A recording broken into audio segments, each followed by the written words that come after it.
L'il·lustrador i escriptor argentí Agustín Comoto es declara fascinat per la figura de Joan Salvat Papasseit i ho demostra en el seu últim còmic, que el 4 de setembre arribarà a les llibreries. L'esplendor davant l'abisme, publicat per Coma Negra, parla de les relacions de l'escriptor barceloní amb intel·lectuals de l'època, de les seves idees polítiques i socials, de la seva obra i també de la seva mort prematura, dels 30 anys, de la qual ara es commemora el centenari. Ens en parla tot plegat Valèria Obereda. Res no és mesquí,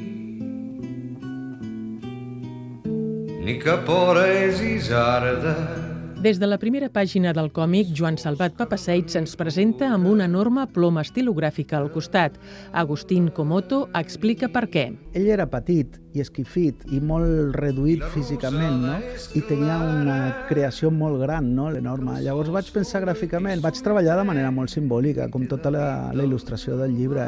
Me'n vaig deixar portar pels seus poemes, vaig descobrir que era increïble la combinació de paraules que fa servir, de sonoritat de paraules, d'invenció de paraules. Presentar la vida de Salvat Papasseit en còmic és una manera, segons Comoto, que arribi a tothom. Jo crec que li dona un caire a la narració de la vida del Papasseit i de la ciutat de Barcelona al començament del segle XX més, no sé si la paraula és desenfadat, però més relaxat a l'hora de la lectura i sobretot d'arribar a diferents públics. L'autor català era un home compromès amb la llengua, l'anarquisme i les avantguardes. L'il·lustrador argentí destaca que la seva joventut l'empenyia a aquest comportament. Una persona molt jove, perquè realment va morir molt jove, amb totes les característiques que té la joventut. És a dir, no era una persona reflexiva i va viure la vida d'una manera molt, molt intensa. Salvat Papasseit va morir el 7 d'agost del 1924, ara fa tot just 100 anys.